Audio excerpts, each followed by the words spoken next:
independent in thought and punk rock in life. It's The Chad Benson Show.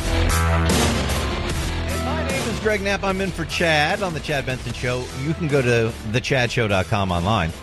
You can also call in at 844-DIG-CHAD, 844-DIG-CHAD, and you can be a part of the broadcast. I want to start with what's going on with the battle on the left. I mean, they're going at it. This is Bill Maher the other day was like, hey, we got to quit swiping left if we have a chance to win this. I mean, they're really wanting to beat Trump in this upcoming presidential election, and they're seeing how far left they can go. So there are going to be about 20 Democrats running against Trump, and it's going to be awesome to watch them eat each other before they get through the primary season. And there are a lot of Democrats that are worried that's going to happen because everybody's trying to get to the left of everybody else. And the problem with that is, of course, if you go too far left, too late, then how are you going to get back even close to the middle to try to win the thing? That's always the risk of going too far left or too far right, depending on which side of the aisle that you're on. Well, they're going left, man. I mean, they're going left like NASCAR. It's just left and left and left and left for 500 miles. It is left. And when they get called out on it, they're getting ticked. Kamala Harris is upset. I am a Democrat, not a socialist. Well, when you talk about eliminating private insurance and having it run by the government, sounds kind of socialist. You know, I don't know what you're looking at, but that sounds kind of socialist. We'll get into that because they talk about Medicare for all. Here's the thing. I've been an insurance agent and helped people with Medicare. Medicare is great because you paid in a lot less than you're getting out of it. And it's great until you realize it's bankrupt. I'll get you all the numbers on it. I mean, it's and it's not really 100% socialized medicine. It's that quasi-socialism where Medicare, the government, tells these private insurance companies that have signed on to take money from Medicare how much they can charge for whatever they're doing for the patient. How much they can charge for a drug, how much they can charge for an operation, how much they can charge for a lab test, how much they can charge for an x-ray, et cetera, et cetera, et cetera. And so the insurance company has to decide, are we willing to do that or willing not to do it? Some do, some don't. And then they have to agree to a bunch of stuff. And the problem with that is, of course, that if since it's just kind of halfway and there's still private insurance, it doesn't totally shut down research and development and new drugs and new procedures and everything else because they're still making money on the rest of us paying insurance. But if it was 100% that way, the cost of doing business, the margins of profit go down so low, say goodbye to a lot of that stuff. And I know you don't believe me, but when's the last time you got the latest, greatest new procedure out of Cuba? Okay, well, it'll all work out. Listen, quit worrying about these little things, says Alexandria Ocasio-Cortez. It's more important to be morally right. And we're morally right. Excuse me. Yes, you in the back. Is it morally right to actually make it harder to get health care? And to make it so that more people get below average health care? No, what are you talking? Is it morally right to bankrupt the nation and trillions more in dollars of debt when they're already $22 trillion in debt? Is it morally right to lie about what's really happening, telling people there's only 12 years left or the planet is doomed? Al Gore told us that 20 years ago when his movie came out. There's only 10 years left. It's been 20. Well, there's 12 more now. Okay. So what's happening is with the new Green Deal, if you haven't been playing along at home with the home version of the game, we're told now by the lefties there's only 12 years left to live. And no, they didn't say 12 years left to live. They said 12 years left or the planet is doomed. Okay, same thing. And now we're being told that we have to go along with this new plan by Senator Markey and Congresswoman Alexandria Cortez, or we're doomed. So now the Sunrise movement, this is a far-left radical eco group that is pushing hard on this new Green Deal. The activists gathered together a bunch of middle schoolers and high schoolers, and they marched into Senator Diane Feinstein's office in San Francisco on Friday to tell her what's what. They came in with a long letter that they hand wrote, and they were going to read the letter to her. They were going to tell her a thing or two because she's not doing enough, and she has to vote for this new Green Deal. And how dare she think that she knows more than these 12-year-olds? Some of them are even 16. So I've got some audio for you. Now, this is heavily edited audio, not by me, but by the people who were pushing the Sunrise Movement. They edited it to make Diane Feinstein look really bad. Now, if you're a left-wing group and you're trying to make a lefty like Diane Feinstein look like a conservative, maybe you're not being 100% honest. Diane Feinstein was trying to explain how things work in D.C. and that you actually have to pay for stuff, and they weren't having it. We're going to stop and start it through here because there's a few things I want you to see. I want you to see just how radical left this is. And I want you to see what some of these children now believe because they've been told it. And I want you to see how Diane Feinstein's trying to respond. If you're not new on the new Green Deal, if you're not up on everything that it has in it, what they want to do, well, see, the problem is they've changed a lot about what they want to do because when they first came out with exactly what they wanted to do, everybody laughed at it because well, it was laughable. And then they said, oh, that was documented.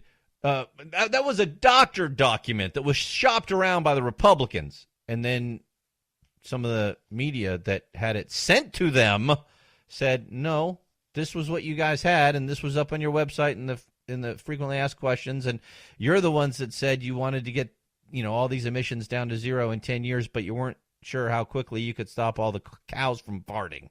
You guys wrote that, not us. You said you wanted to get rid of all plane travel and have it all done by trains. You guys wrote that, not us. That it would meet 100% of the power demand in the United States through clean, renewable, and zero-emissions energy sources, upgrade all existing buildings with state-of-the-art energy efficiency technology, saying either build or update all buildings in the United States. In 10 years, you know how many buildings are in the United States? How many old buildings are in the United States? All this will be through a 10-year national mobilization. Wow. Okay, so that just gives you a little bit of an idea. Oh, and of course, everybody be guaranteed a job. All people. All these people that are working all the energy fields would be offered a new job, and it would be great. And don't worry about the cost. A little thing like a cost. So here are these children coming in, pushed by the radical leftists, to tell Senator Dianne Feinstein she must vote for the New Deal that Alexandria Ocasio-Cortez has put forward. Listen to this. We're going to go in and share this letter, and we're going to do it all together. Yeah. Share it in front of Feinstein. Yeah. We're asking her to vote yes on the Green New Deal. We are trying to ask you to vote yes on the Green New Deal. Please. Okay, I'll tell you what. We have our own Green New Deal. Some scientists have said that we have 12 years to turn this around. Okay, hold on. Okay, so first of all, she says we have our own Green New Deal. Well, that's not going to cut it with these kids. So then they quickly edit to, some scientists have said that we have 12 years to turn this around. That's what Alexandria Ocasio-Cortez has been saying. We got 12 years left. And in some of her live Facebook feeds, she makes it sound like 12 years left or the planet's done. Not even 12 years left or we're doomed. I mean, it just keeps getting worse and worse. These kids believe this. These kids really believe we've got 12 years left. I wonder if when they were not born, if their parents believed Al Gore, who said we had 10 years left. Now, look, I am somebody who believes the planet has warmed, and the planet has cooled, and the planet has warmed, and the planet has cooled, and the planet has warmed, and it's been warm lately. But when they keep saying this is the third hottest year in history, well, they mean recorded history. And when they talk about the hottest, it's within the margin of error in the recording. So we don't even know. But the point is, even if it is the hottest, and even if mankind is contributing to it, we sure don't know how much. And even the people who believe all that say if we do everything in the New Deal and everything that everybody else is saying that we would need to do to save the planet, we might be able to decrease the increase by 0.5 degree. But otherwise, we're doomed. Wait, what? And it's been warmer on this planet than it is now. That doesn't matter. And so these kids are believing we got 12 years left. I'm 12 years old. We got 12 years left. I'll be 24 and the world will be over. And they believe it because this is what they're being taught by their parents, by some of our teachers in our elementary and middle schools and high schools, and certainly in our colleges, and our media, and the left-wing politicians. But I repeat myself, they're all preaching this, and they actually are getting these kids to believe it. They really, I mean, you've got to talk to these young kids. I figured there's no way they're believing it. I love what Dennis Prager wrote over the weekend. He said, okay, if you're a liberal and you really believe that we only have 12 years left to save this planet, then let me ask you something. Why are there liberals in Miami Beach, L.A., San Diego, Daytona Beach, wherever, still buying beachfront property with a 30-year mortgage? I mean, if you really believe it, and you believe the sea levels are going to rise so much, then why would you spend millions of dollars on a 30-year mortgage for something that's going to be underwater in 12 years? I mean, it's going to be over. Why? Because you don't believe it. You know that's not really going to happen. But these kids believe it. So they just told Diane Feinstein, yeah, some scientists have said that we have 12 years to turn this around. Go ahead. What'd she say? Well, it's not going to get turned around in 10 years. What we can do, Senator, if this doesn't get turned around in 10 years, you're looking at the faces of the people who are going to be living with these consequences. The government is supposed to be for the people and by the people and all for the people. You know what's interesting about Okay, this stop it. So the adult child, if we don't turn this around in 10 years, these are the faces of who you've got to see. Does anybody really, really believe, even if you did everything that the New Deal calls for, which, by the way, is a non-binding resolution, doesn't say how it's going to get done, doesn't say how much money it would cost to get it done, doesn't say how many millions of jobs will be gone because of this, doesn't say any of that. Right now, it's like 83%, I think, of our energy comes from non-renewable resources. And in 10 years, you're going to have 100% renewable? There's this thing called reality. The Democrat Party keeps saying that Republicans don't believe in science. Show me the science and show me the math that gets you to what you're talking about without totally bankrupting this country. And at that point, of course, if you're bankrupt, you can't pay for any of this. This is what they believe. This is what they're going to preach. Well, we're just getting started on this audio. I got to get you some more, because then Alexandria Ocasio-Cortez is now saying you need to question whether you should even be having any children. I mean, you got to do the morally right thing. Okay? And by the way, if you don't have a green plan, then you should shut up. We'll get you all of that coming up in just a minute. I'm filling in for Chad. My name is Greg Knapp. You can jump in at 844-DIG-CHAD. This is The Chad Benson Show.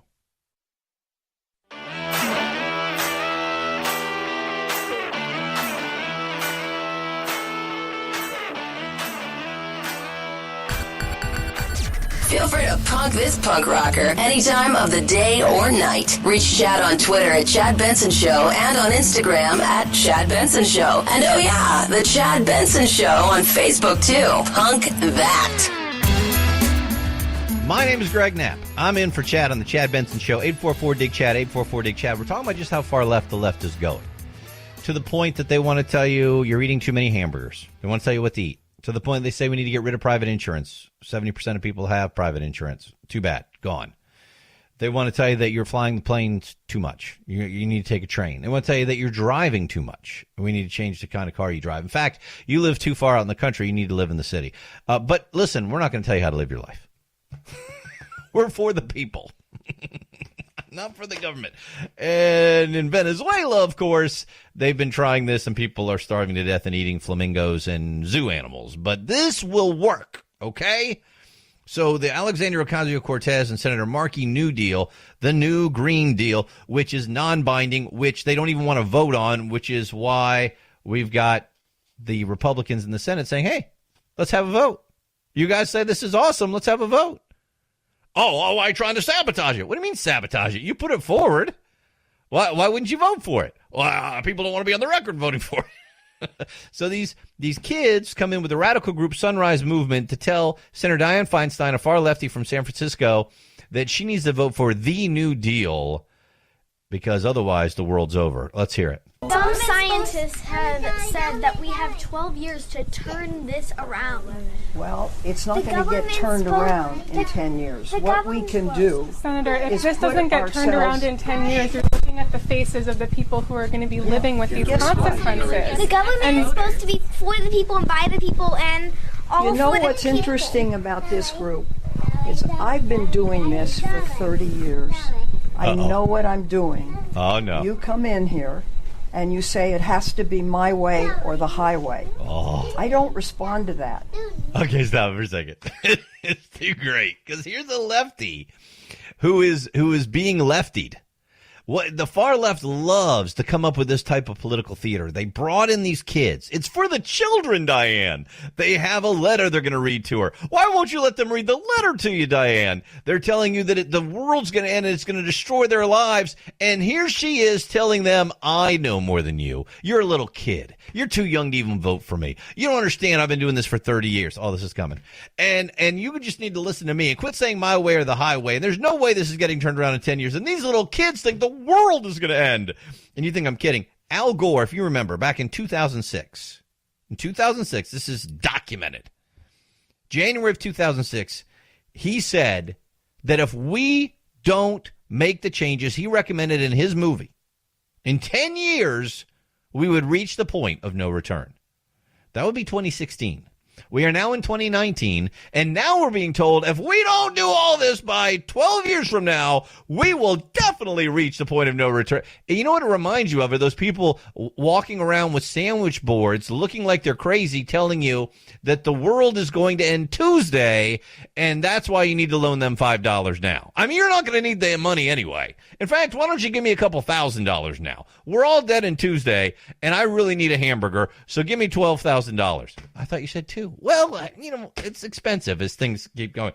So instead, Di-Fi turns around. Hey, listen. Come in here and tell me it's my way or the highway. I've been doing this a long time. You kids today. Oh, there's more audio on this. And I got to get the Alexandria Cortez audio as well. And let's see how things are working in Venezuela. I'd love to take your calls. My name's Greg Knapp. 844-DIG-CHAD gets you in. I'm filling in for Chad on The Chad Benson Show.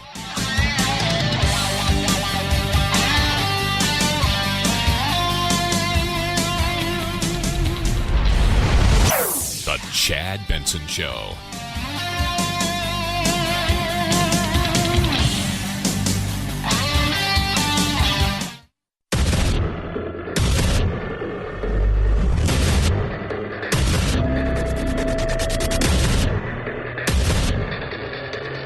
Independent in thoughts and punk rock in life. It's the Chad Benson Show.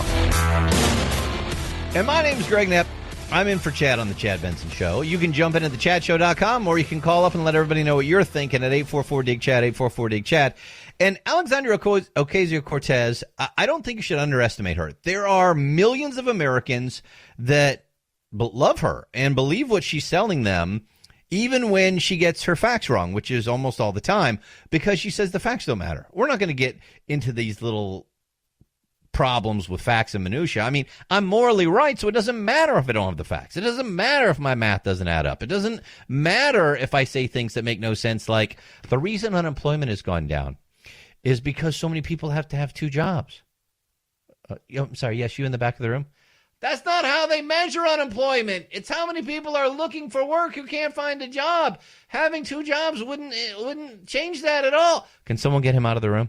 It doesn't matter if what I just said there is true or not. What matters is that I'm morally right. So, I mean, listen, you cannot underestimate her. There are millions of Americans that believe exactly what she just said.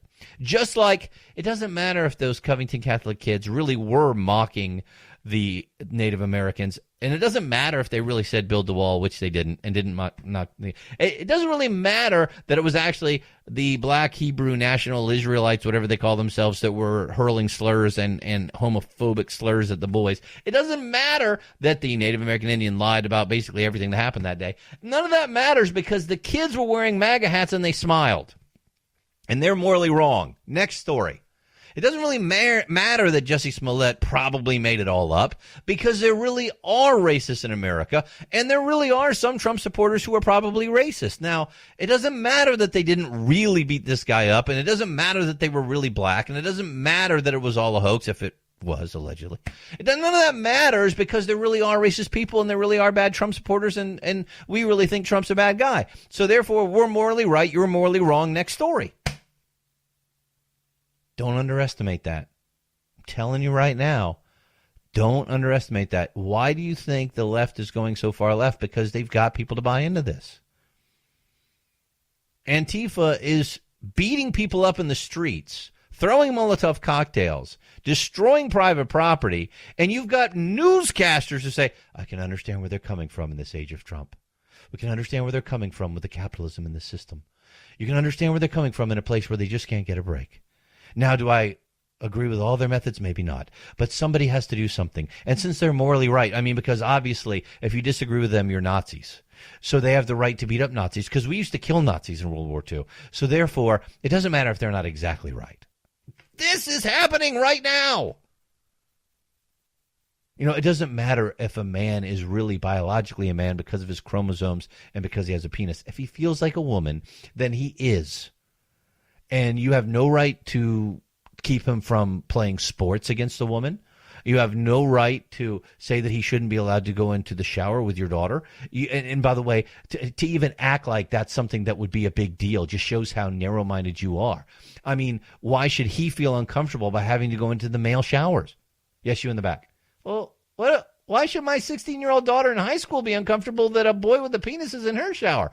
Can we get this man out of here? Do you see how totally intolerant he is? Can we get him out of here? Thank you. Next question. I'm morally right. It doesn't matter. That's the thing. And they're not morally right, but they're claiming they are. And so therefore you have to shut up. You know what? After a while, shut up doesn't work as an argument. Shut up, you're a racist. Shut up, you're a xenophobe. Shut up, you're a homophobe. Shut up, you're an Islamophobe. Shut up, we're better than you. Shut up, we're morally right. At some point, that doesn't work with most people, because most people realize, well, wait a second, I'm not any of those things. I am very tolerant, and all I'm saying is I'd like a tax cut. Shut up, you're a fascist. At some point, shut up doesn't work. And I think that's one of the reasons Trump got elected. Because even though people are getting more and more afraid to say in public what they really think when they hear stupid stuff, they say, at least this guy will say it. Now, I may not agree with everything he says. I may not agree with all his tweets. I may not agree with his lifestyle. I may not agree with a bunch of stuff. But he actually fights a fight for me. He actually did some deregulations. He did cut taxes. He is defunding Planned Parenthood partially. He is standing up and saying that's infanticide when they talk about abortion all the way up until the moment of birth. He is standing up for some of these things. He does say that's stupid when it's stupid. And so people say, you know what, maybe that's the guy. At least for now. Maybe that's what America needs right now. So, okay, but I'm just saying, don't underestimate these people.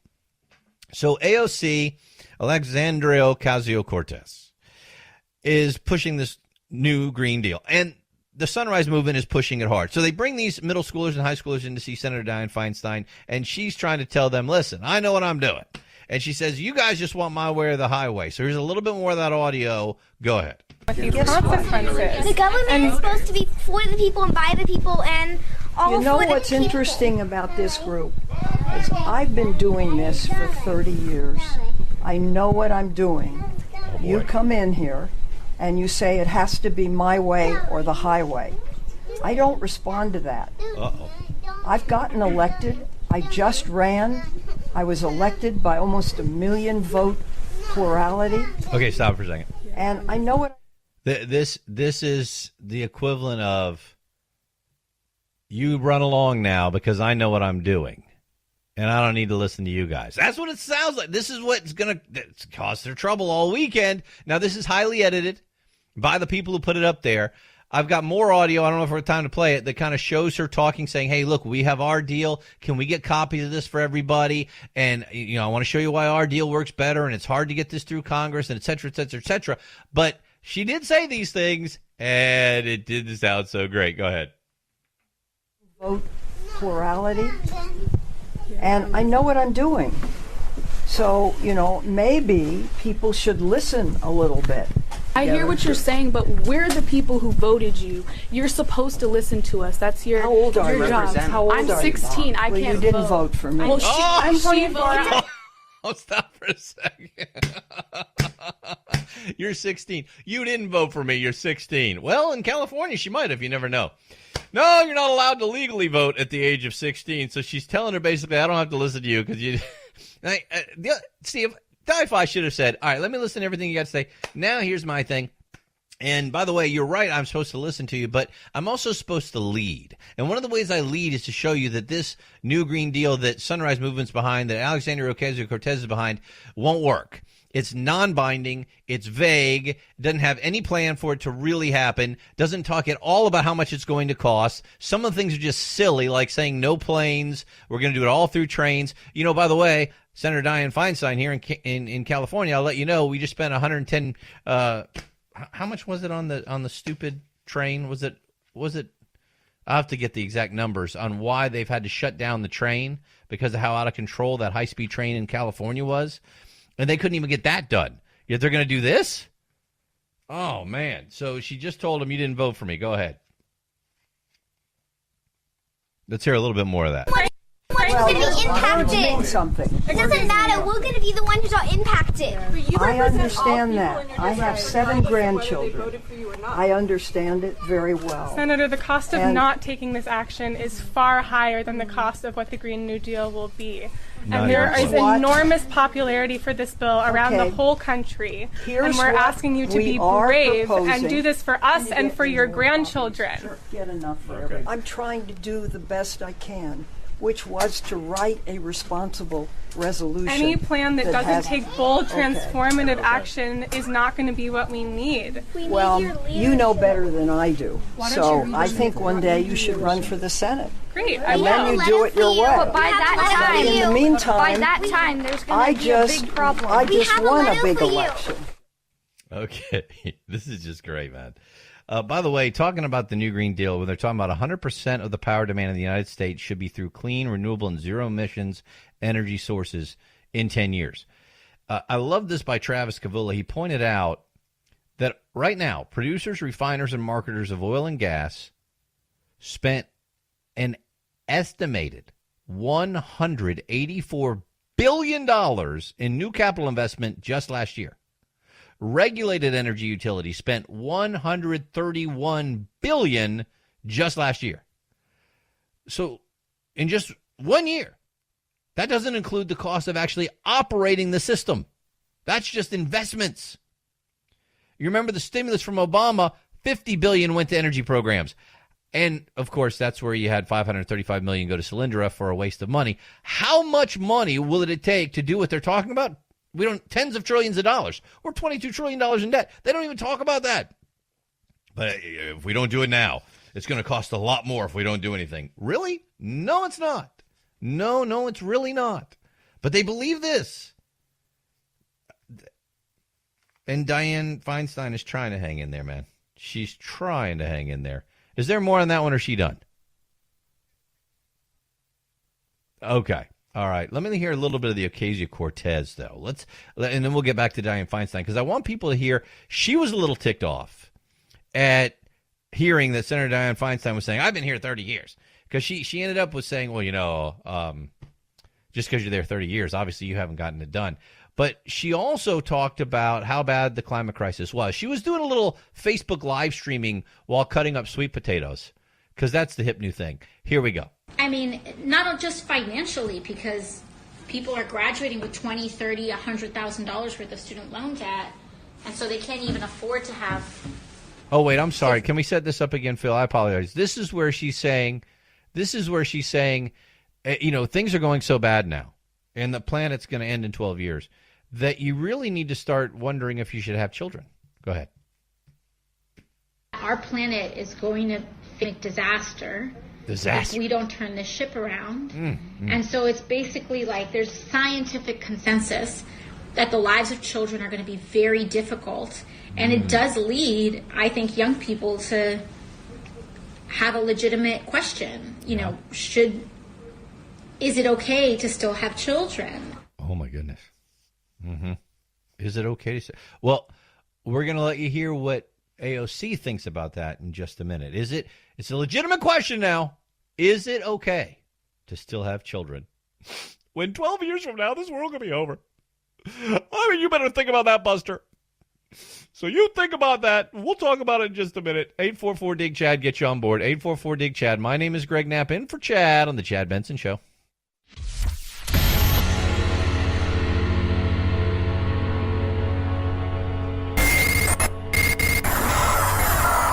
No fake outrage here, just the real thing. The Chad Benson Show. My name is Greg Knapp, in for Chad on The Chad Benson Show. Yes, the world's going to end in 12 years unless you do something, Buster. Say all the lefties. Of course, Al Gore said in 2006 that it would be over if we didn't do something in 10 years. And, of course, we're now not in 2016, 2019, but we got 12 more years. But we better do it now, and it doesn't matter how much it costs or how hard it is. And if not, man, I don't even know if we should have kids, says Alexandria Ocasio-Cortez. Here we go. Let's hear what she had to say. Our planet is going to be a disaster if we don't turn this ship around. And so it's basically like there's scientific consensus that the lives of children are going to be very difficult. Mm-hmm. And it does lead, I think, young people to have a legitimate question. You know, is it okay to still have children? Scientific consensus. The lives of children are going to be very difficult. Now, the lives of children right now, I guess, are, super easy. But is it going to be? Is it okay to have children? Well, how does she answer that? Let's hear. I mean, not just financially, because people are graduating with $20,000, $30,000, $100,000 worth of student loan debt, and so they can't even afford to have kids in a house. But also just this basic moral question, like, what do we do? And even if you don't have kids, there are still children here in the world, and we have a moral obligation to them to leave a better world for them. And this idea that if we just, I've been working on this for X amount of years. Oh, this is a Diane Feinstein. It's like not good enough. Like, we need a universal sense of urgency, and people are trying to introduce watered down proposals that are frankly going to kill us. Frankly, going to kill us. See, what Senator Diane Feinstein's doing with her new Green Deal, which isn't nearly as radical as Ocasio-Cortez's new Green Deal, is just, it's not bold enough, and frankly, it's going to kill us. I don't care you've been doing it for 30 years, Di-Fi. You haven't been getting it done. Move out the way. I'm the boss now. That is Ocasio-Cortez. And, if you're having a kid right now with what's going on with climate change, I don't even know who you are anymore. I don't know how you can sleep at night. I don't understand. You know what you need to do? You need to go to New York and use that new abortion bill to let you have an abortion all the way up to the 9th month so that you can do the right thing for the environment.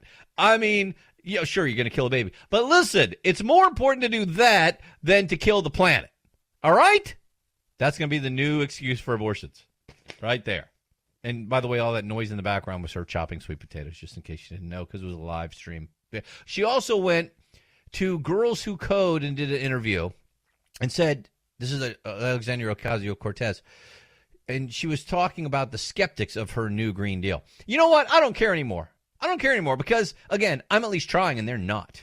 So the power is in the person who's trying, regardless of the success. If you're trying, you got all the power. You're driving the agenda. You're doing all this stuff. Like, I just introduced Green New Deal 2 weeks ago, creating all this conversation. Why? Because no one else has even tried. So people are like, oh, it's unrealistic. Oh, it's vague. Oh, it doesn't address this little minute thing.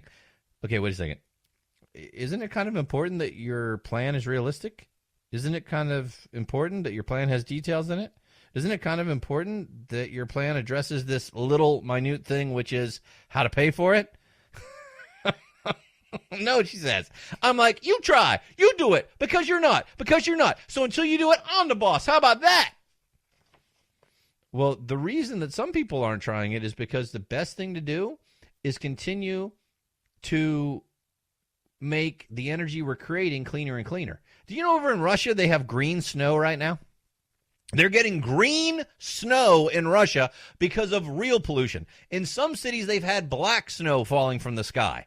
Real pollution problems. Over here, we're worried about a little extra CO2, which is what plants breathe in. And then plants give us oxygen back.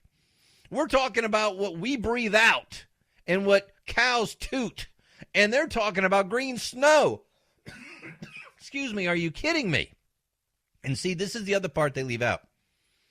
In countries where you have capitalism, and we don't have true capitalism anymore, but at least we have some type of capitalism, you end up making enough money that we care about things like the planet, and we actually end up with cleaner energy. Our air and water has been getting cleaner every year since the 1970s. And it's because we care about it because we have enough money to care about it. We've gone through Maslow's hierarchy of needs to the point that you got food, yup. Got shelter, yup. Got clothing, yup. You got all your basic needs met, yup. Hey, how about let's make sure we don't pollute? In other places like China, Russia, India, they're still on the whole, do we have enough energy? And don't think you're going to be able to flip all that to green. Well, green snow. They have done that over in Russia. Green snow. So Alexandria Ocasio-Cortez is just very, very upset and thinks that you need to think twice about whether you have a kid or not. Okay? I didn't even get into what's going on in Venezuela yet with their problems, with their socialism. How much Medicare is already in debt while they're trying to tell you to go to Medicare for all. And how much the socialism by people like Kamala Harris and Alexandria Cortez and Elizabeth Warren actually takes away your freedom. They want to tell you what to eat, what doctor to go to, what train to take, where to put your kids in school. This is what you want? My name's Greg Knapp. I'm in for Chad Benson on The Chad Benson Show.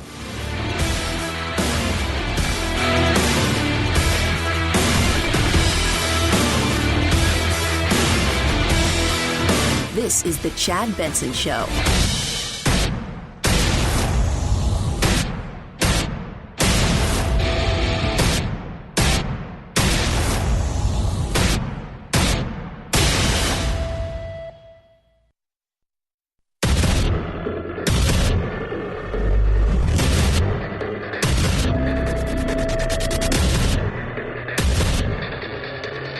Independent in thoughts and punk rock in life. It's The Chad Benson Show. And my name is Greg Knapp. I'm in for Chad on The Chad Benson Show. You can jump in as well at thechadshow.com. 844-DIG-CHAD. Get you in, 844-DIG-CHAD. A couple very interesting stories this hour. One is about what's going on with law and order. The other one is what's going on with your son and daughter and whether they will be drafted into the United States military and sent to war. Crazy stuff. We're going to get to all of it. Let's start with something that happened, I believe it was a week ago Sunday, and it's just now percolating into the news cycle, and it was a traffic stop, routine traffic stop in California, Napa County, and one of the sheriff's deputies there is Riley Jarecki. Now, she pulled this guy over. She's on the passenger side, away from traffic, shining the light in. It's nighttime, trying to talk to the guy through the window. And then she says, hey, I'm going to come around to the other side, and I want to talk to you. So she comes around to the other side. She's trying to get him to roll down his window, and you're going to hear a news report that shows the body camera of the deputy. It's a video and audio camera. And there's going to be some description of what's going on from one of the news anchors as well. Here we go. Roll it down.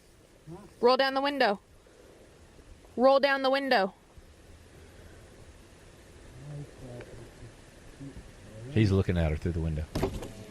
It's coming down now. The deputy radios for help. Shots fired, shots fired. As the driver revs his engine, she unloads her weapon.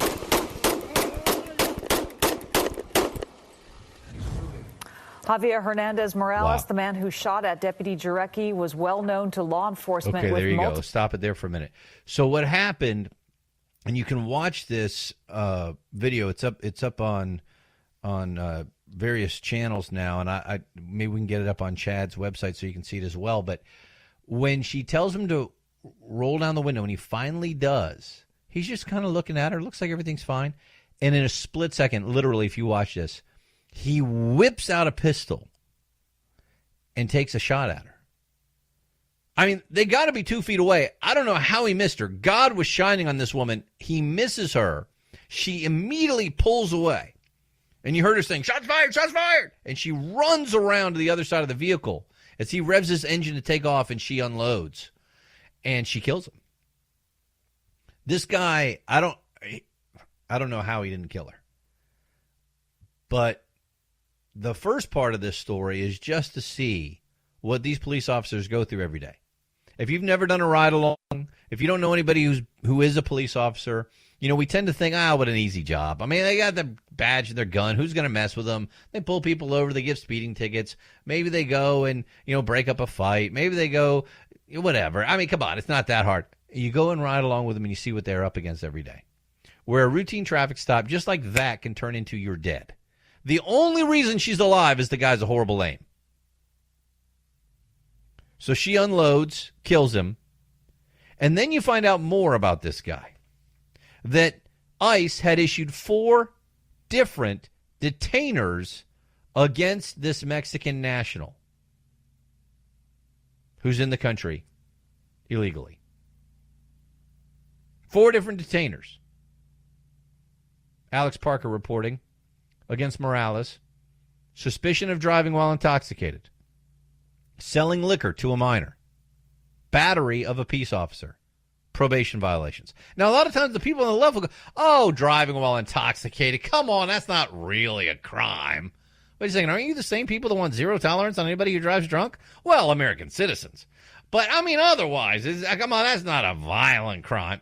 Don't people get killed by drunk drivers? Well, yes.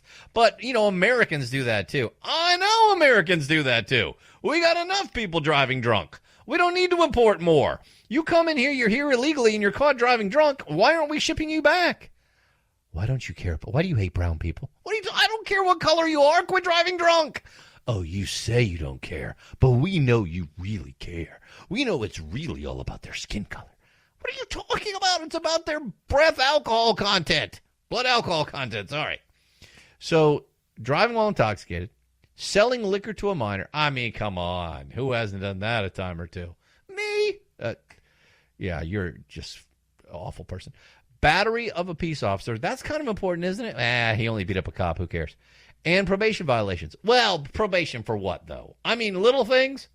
So all of those detainers, nobody did anything. 3 of those detainers have been sent to Napa County Jail, 2014, 2015, 2016. 1, Sonoma County Jail, 2016. None of the detainers honored because of California sanctuary laws. Oh, nobody gets hurt because of those. Here's what ICE released as a statement to ABC 7 in San Francisco. It's unfortunate that our law enforcement partners and the community are subjected to dangerous consequences because of inflexible state laws that protect criminal aliens. This guy's here illegally. 4 times you could have initiated deportation procedures. 4 times the county said no. And the only reason this deputy is alive is that she had the good luck of this guy being a horrible shot. And I'm sure there's some people, well, she didn't have to kill him. Couldn't she just shot out the tires of the car? Did she really have to unload? Did you hear how many shots she fired? Couldn't she have just fired 2 into the tire and then called for backup? Do you really? There are people like that. They're really saying that right now.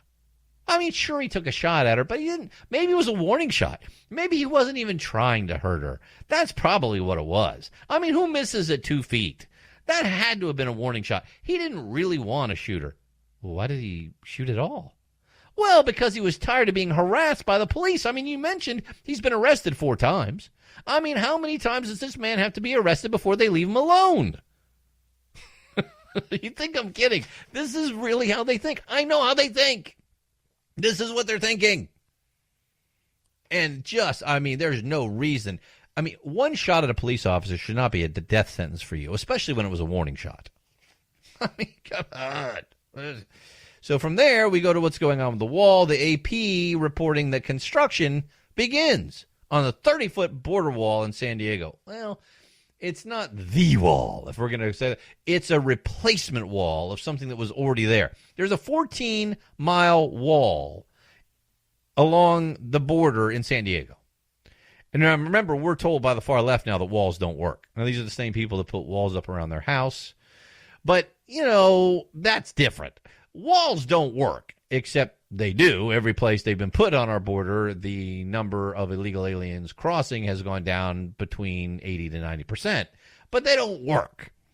So they're replacing it, 14 miles of border wall in San Diego. The first panels are in place to replace a steel mesh fence with steel bollards up to 30 feet high. About $101 million for 14 miles. It's the second layer of the barrier in San Diego. Work on the first layer, nearly complete, also 14 miles long, also 30 feet high. Construction began 3 days after Trump declared the national emergency to build the border wall. And before you say, that's just stupid, nobody wants that, Zogby poll, new one's out, reported here by the Washington Examiner, Paul Bedard. New Zogby Analytics poll finding that suburban women, more than likely voters, suburban women who are more than likely voters, support the wall and Trump's emergency declaration. 45% of suburban women want the president to find other sources of money to build the border wall. And I say, well, that's not a majority of suburban women.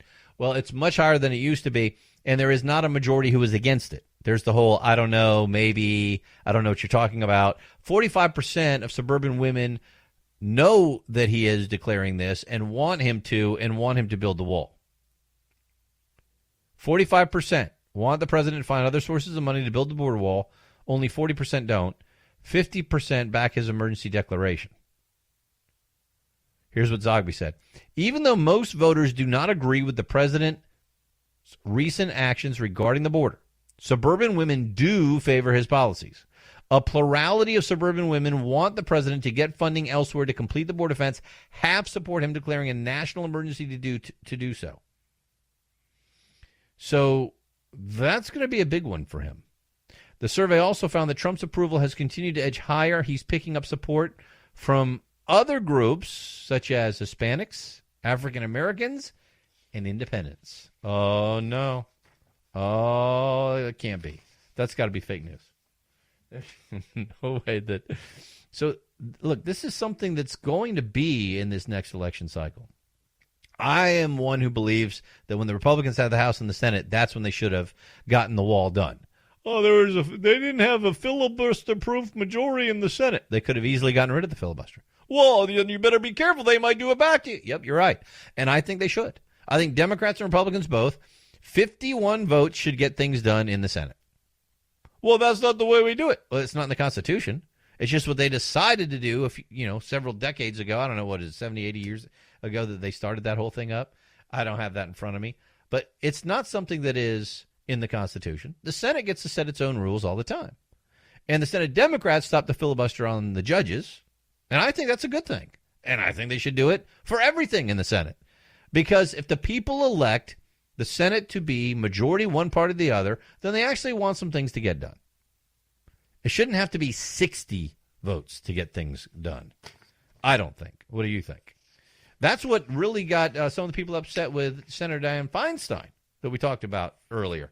That they're like, why aren't you doing the new Green Deal that Alexandria Ocasio-Cortez said? And at first, Senator Diane Feinstein tried to say, well, because there's no way to pay for it. Then she moved into, well, we couldn't get it through the Senate because the Republicans control the Senate. Well, which is it? Well, it's both. Well, if you really believed it, though, wouldn't you fight for it and try and convince people and show that you were going to vote for it? I understand that. The other side would say, but you don't understand how government works. We already know who's going to vote yes and who's going to vote no before we call the vote. And if we're not going to get it to work, then why would we call it? If we're not going to win, why would we even do it? Because we're trying? Because we're trying to push it? Yeah, here's Senator Diane Feinstein explaining that. It just won't work. Because it doesn't have a single Republican vote. And the Republicans control the United States Senate. Yeah, see, so you can't do it. I'm going to get into more of that later in the show, next hour.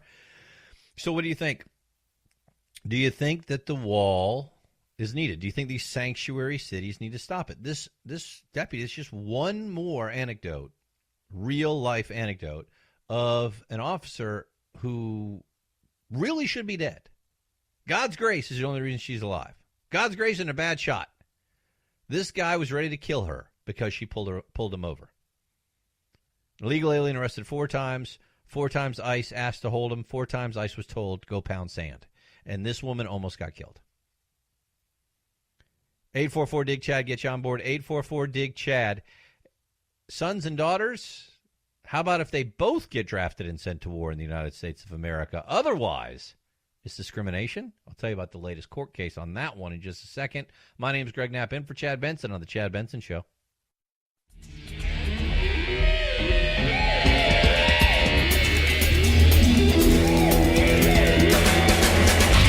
You go, boy. This isn't about right or left. This is just about right and wrong. Right you are, Chad. The Chad Benson Show.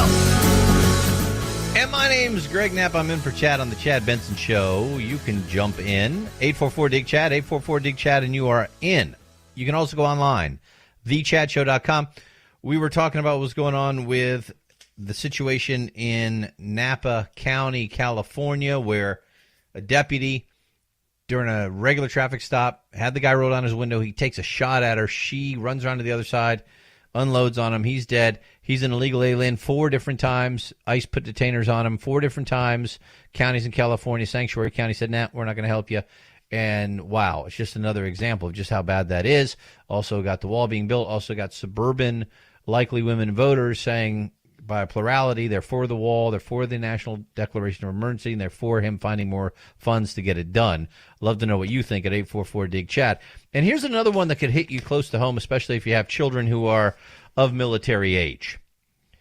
There's a group pushing the so-called men's right movement, and they've been pushing against the idea of the draft. And now, of course, we still have you register for the draft, but nobody's been drafted in decades. However, it's still there just in case. If we had all hell break loose, somebody's invading the nation, or there's this huge war we got to go to, there'd be a push to bring the draft back. So these guys are saying, wait a second, it's not right, it's not fair that every young man has to register for the draft, but young women don't have to. I would say, well, it is fair because men and women are different. Did you hear what he said? Men and women are different. Men and women are not different. There's no difference at all. There's no difference in men and women at all. Except, why are you telling the women they have to do the same things the men have to do? Well, I thought you said there was no difference. Well, until you start saying that, then there's a difference. So these guys have a point. They're like, hey, how can you say that it's constitutional to draft men to go fight in a war, but it's not constitutional to draft women to go fight in a war? So they pushed it. Federal judge agreed. U.S. District Judge Gray Miller agreed. Now, what had happened in the past, 1981, there was a big push by the men's rights movement to say, hey, this isn't right. Well, in 1981, Rosker versus Goldberg was the court case, said the male-only draft was, quote, fully justified because women were ineligible for combat roles. So if they can't be in combat, then you can't draft a bunch of women who can't fight. Not allowed to. So the draft's okay. But now women are eligible for combat roles. Well, yeah, but look at the number of women who try and the number of women who actually qualify. Now, remember, they told you when they were going to allow women in these combat roles that they weren't going to change the physical requirements to meet some of these roles. I said, yeah, right. I'm sorry, but there's no way the average woman can meet the same requirements the average man can with things like upper body strength. It's just a physical impossibility. That's not to demean women. It's just the truth. And sure enough, they've already started to reduce the standards, the physical standards for some of these roles. But still, the number of women qualifying for full combat roles is extremely low in the military. Didn't stop U.S. District Judge Gray Miller late Friday said while historical restrictions on women serving in combat may have justified past discrimination, men and women are now equally able to fight, and therefore it's unconstitutional to say only men should register. What do you think? 844-DIG-CHAD gets you in. Are you ready for a computer to take your drive-thru order? Uh-oh, there goes another job. We'll hit it in a second. My name's Greg Knapp in for Chad Benson Show. The Chad Benson Show.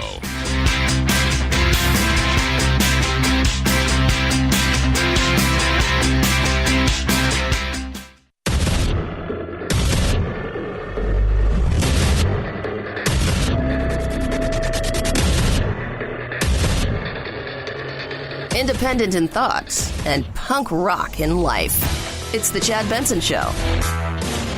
My name is Greg Knapp. I'm in for Chad on The Chad Benson Show.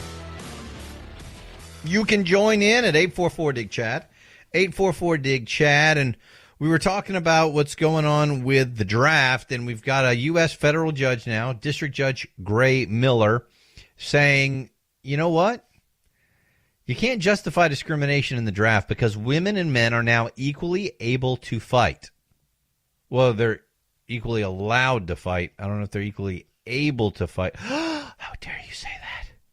Men and women are different. You just said it again. The Pentagon lifted all restrictions for women in military service in 2015. So he's saying, hey, the plaintiffs based their argument on the fact that the current draft system constitutes a double standard based on gender. Yeah, it's a double standard. So what are the options going to be? So the option is you totally get rid of the draft, or you keep the draft and have women sign up for it too. Which would you rather have? If you have daughters, I have 2 daughters. I don't want either one of my daughters being drafted. Now, if I had sons, I wouldn't want them drafted either. However, if there was a war that was threatening the world or threatening America like World War II was, I would want my sons to go and fight it. I would not want my daughters to go.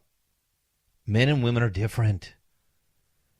There is a different amount of upper body strength. There are different things that are done to men and women when they are taken prisoner of war.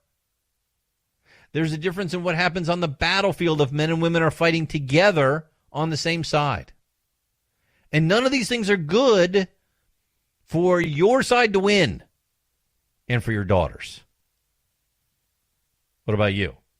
Am I just, Greg, you're just too old, man. You don't understand. Really? All right, explain it to me. So it's going to be interesting to see how that plays out. Now, obviously, that's just the first step in a very long fight, but it's going to be interesting to see how that plays out. Oh, have you had your taxes done yet? You look at what your tax refund might be. This has been percolating for a couple of weeks, and they keep pushing this in the media. Oh, these tax refunds are lower. Oh, people aren't getting the money back. Oh, people are mad at the Trump tax refund. You sure they were told that they were going to have all this money, and now they're not getting as big of a tax refund. It just shows you Trump lied to them. Okay, no, whoa. Tap the brake, Speed Racer. Do you even understand what you're talking about? Well, yeah, I got a smaller tax refund. Okay, but does that mean that you paid more taxes? Well, of course it does. Not necessarily. No, it doesn't. If you paid a smaller amount of tax every 2 weeks and didn't get as big of a tax refund, you still may have been able to keep more of your own money. That's one way. The second way is maybe you're making more money this year because you got a better job because the economy's better. So since you're earning more money and the way you paid your taxes this year, you're not getting as big of a tax refund.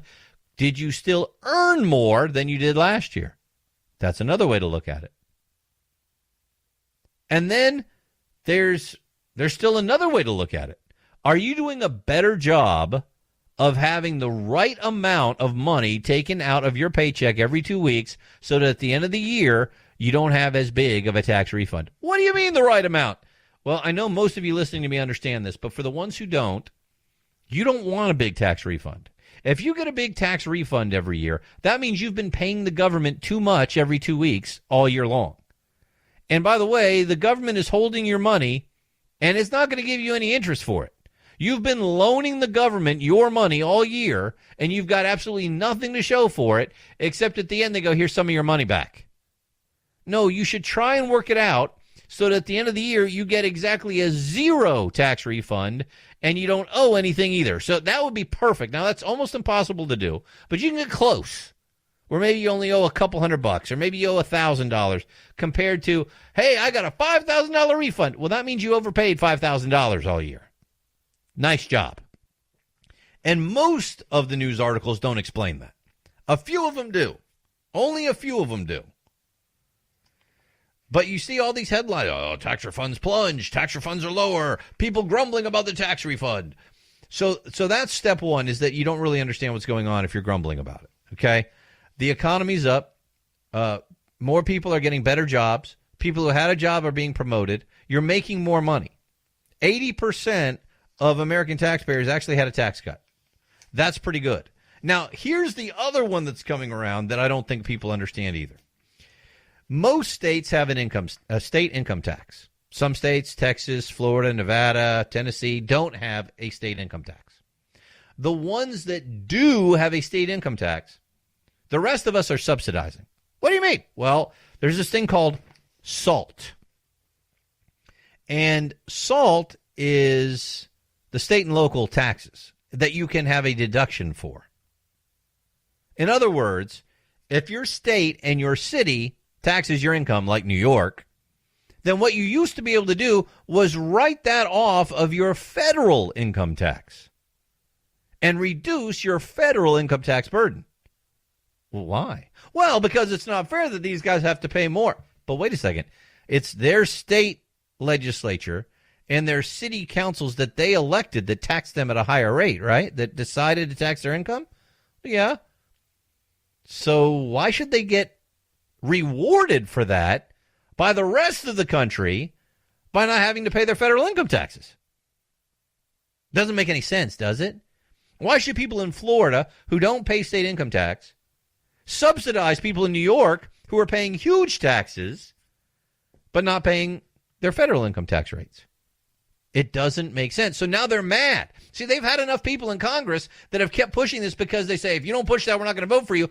So look, if they think taxes are so great and they keep raising taxes on themselves in New York City and New York State, then why are they opposed to paying their fair share of the federal income taxes? They're always the ones talking about their fair share. Pay their fair share. Because they don't want to. They don't think they're getting bang for their buck from that. Really? Join the party, baby. So a group of Democratic governors holding a press conference Friday to press Congress to restore the full SALT deduction.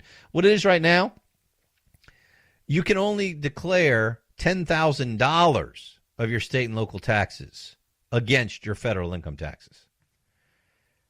So really, it's the richer people that are having to pay more of their fair share, as the liberals would put it. So you've got an op-ed for the North Jersey Record on Friday where Senator Menendez and Representative Pascrell wrote that the SALT deduction cap is the main culprit for the tax sticker shock in New Jersey and other high cost of living states. Yeah, so they're finally realizing just how high their taxes are. Good. Because maybe they'll put pressure on their state and local representatives to reduce their taxes or face the full wrath of the tax man. Why should the rest of us subsidize it? Does that make any sense? Somebody explain it to me. 844-DIG-CHAD, get you on board. 844-DIG-CHAD. And another one of the unintended consequences coming home to roost that we told you about the second they started pushing it comes to minimum wages. Remember all the fast food people say, we need a $15 minimum wage, $15 an hour minimum wage. It's not fair that I work 40 hours a week at Burger King and I can't support my family on that. To which I would say, wait, you realize that the job you have is supposed to be an entry-level job, right? Well, I've been doing it for 20 years. Why? Why would you stay at a minimum wage job for 20 years? The point is to get in, get experience, and move up. I mean, even if you're going to stay at Burger King for 20 years, why aren't you a manager? Well, we can't all be managers. Why? Why? I mean, I guarantee you, if you went to Burger King and got hired at minimum wage, and you said, you know what, I really want to get on the management track. I'll work any hours you want me to. I'll come in and do overtime. I'll come in early. I'll stay late. You tell me what you need me to do. In 6 months, you would at least be an assistant manager. You could go to the Burger King college they have. You could be a manager in 6 to 9 months, I bet you. And then from there, keep working your way up through the Burger King. Why would you stay at minimum wage? Well, anybody working 40 hours a week should be able to support their family. Really, a dishwasher should? You're telling me if a guy who washes dishes and sweeps the floors for 40 hours a week, jobs I could teach you to do in 5 minutes without a high school degree, that person should be making enough money to support a family? No. And the problem is when you artificially increase the minimum wage, a couple things happen. You either have to raise your prices to the point that people don't want to come anymore, or you're going to have to cut staff. either by hiring fewer people or cutting some of the people you've already hired. It's just basic economics, and it's why in some of the cities that did this early, Seattle, San Francisco, literally restaurants were shutting down, saying they couldn't do it with the $15 an hour minimum wage. Exactly what people like me predicted would happen. And the other thing we predicted would happen is they'll find ways to automate. And already you're seeing it. In multiple fast food restaurants, they now have the kiosk to place your order instead of talking to a real human being. You've done it, I'm sure, by now. McDonald's, Panera Bread. My daughter loves Panera Bread, and she goes, I always go to the kiosk. It's just easier and faster than talking to a real person. Well, now, got a story out of the Washington Post Friday.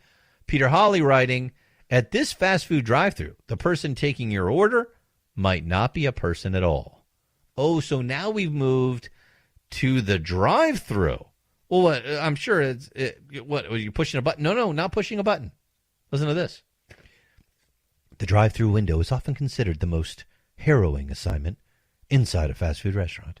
A nonstop whirlwind of multitasking. The gig involves organizing multiple orders, communicating with the kitchen, counting money, negotiating with an endless stream of customers who range from polite and coherent to angry and inebriated, all for a minimum wage reward. And if that juggling act wasn't hard enough, a giant timer hangs in many drive-thru kitchens, adding urgency to each task.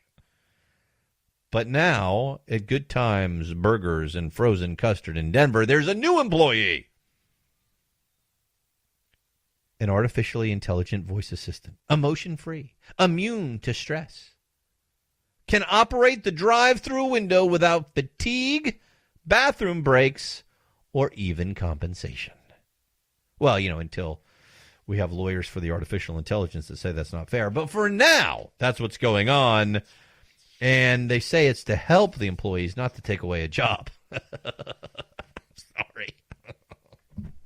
But yes, if you're able to pay one time a $50,000 price tag to get a drive-through artificial intelligence operation so that you never have to train someone again, you never have to worry about them being sick, taking a break, asking for overtime, complaining, whining, never have to worry about their health package, their vacation package, their family leave, their whatever it is. None of that. Why wouldn't you if you're a business owner? We talked about it at the time. Be careful what you wish for. $15 an hour, and here comes the robot working the drive-thru. And by the way, would you rather talk to the robot at the drive-thru or a real human being? 844-DIG-CHAD, get you on board. 844-DIG-CHAD. My name is Greg Knapp. I'm in for Chad on the Chad Benson Show.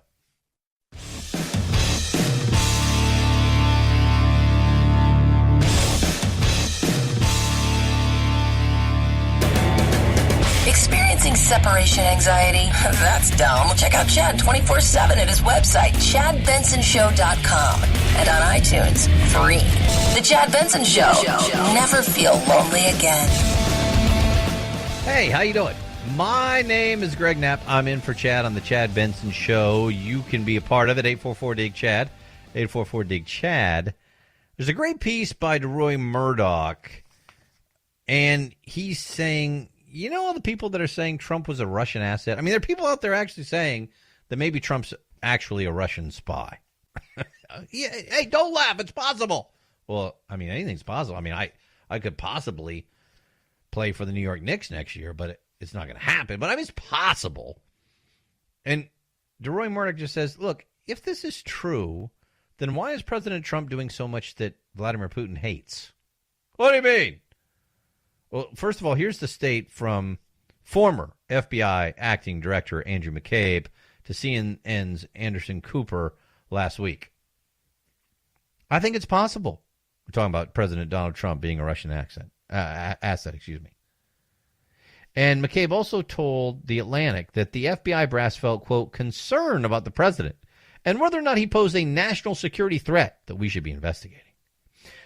Well, also last week, Russian President Vladimir Putin addressed the Federal Assembly in Moscow. He said this, let me be loud and clear. If the U.S. really is going to deploy missiles on the European continent, It will exacerbate the international situation, create a genuine danger for Russia. There will be missiles with a 10 to 12-minute flight time to Moscow. This is not something that he really wants, right? He added, we are ready for disarmament talks, but we are no longer going to knock on a closed door. And now they've released in Russian media target sites for Russian missiles in America if we're going to continue this. He says, look, only a thoroughly rotten Russian asset would create genuine danger for the Kremlin and close doors to Moscow. Trump gives Putin ulcers. A Russian asset would work quietly to erode America's military. Instead, Pentagon soaring's up. Obama's final allocation was $521 billion. Trump, $634 billion for 2017. That's a 21.7% increase. $716 billion last August. That's a 12.9% increase. By the end of the year, NATO allies will add $100 billion extra towards defense. Think Putin likes that? Then you look at last October, Trump persuaded German Chancellor Merkel to spend $576 million on a terminal to receive U.S. liquefied natural gas. Concession to Trump. Russia doesn't like that. Hurts them big time in the pocketbook. Last June and in January 2017, Trump imposed financial sanctions, travel restrictions on Russian companies and oligarchs. That was because of what Russia had done in Ukraine and Crimea and interfering with our politics. Trump said, we must unite as Americans to protect the integrity of our democracy and our elections. And DeRoy Murdoch went on to say, look, if anybody was a Russian asset, it was Obama. The Russian reset, remember that? Caught on a hot mic in 2012 saying to Russian leader Medvedev, this is my last election. After my election, I'll have more flexibility. Talking about things like anti-ballistic missiles in Europe. I understand, Medvedev said. I will transmit this to Vladimir. You remember, you've heard it. The Obama administration received a group of missile launchers from near the Russian border with Poland, removed them after Moscow objected to the placement. Can you imagine? I mean, right, hey, we don't like those there. Obama moves them. Trump's pushing them in. But Trump's the Russian mole? Are you kidding? Obama refused to arm Ukraine's anti-Putin fighters. Obama's first Secretary of State, Hillary Clinton, said this in March 2010. Our goal is to help strengthen Russia.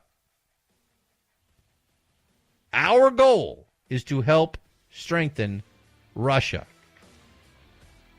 I guess that included, allowing Moscow to purchase uranium ore 1 Inc., 20% share of U.S. uranium reserves.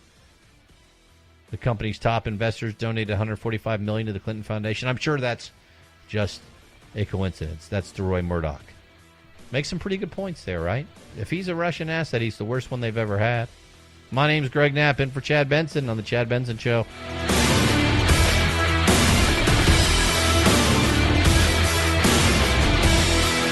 This is The Chad Benson Show.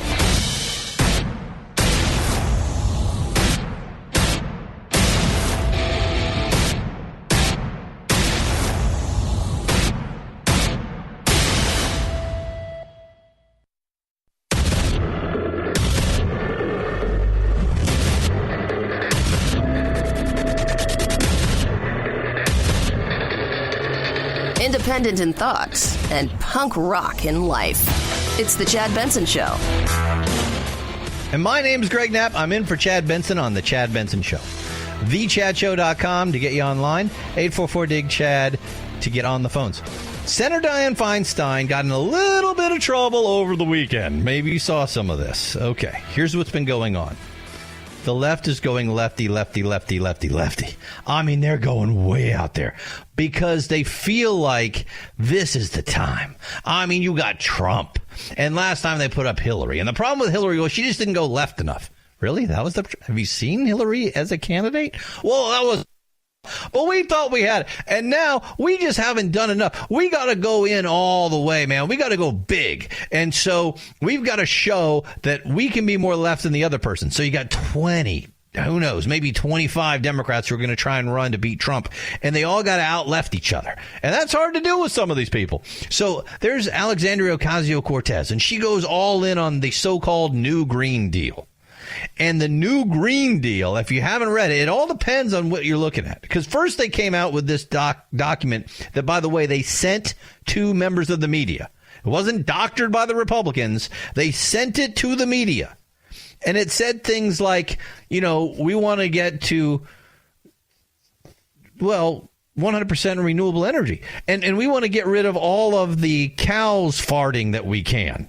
We know we won't be able to do that right away. And we want to eventually make it so that, there's no flying anymore. We'll go by trains. All this stuff was in their webpage and in their document that they sent out. Now they've backtracked on some of that because they know it just sounds totally incoherent and stupid. But that's the kind of stuff that they were putting forward. They also said that in 10 years, this 10 years national movement, they wanted to have all existing buildings upgraded with state-of-the-art energy efficiency technology in 10 years. And how much? Oh, who cares how much? It doesn't matter how much it is if you're morally right. It doesn't matter if you don't have your facts if you're morally right. It doesn't matter if you lie a little bit if you're morally right.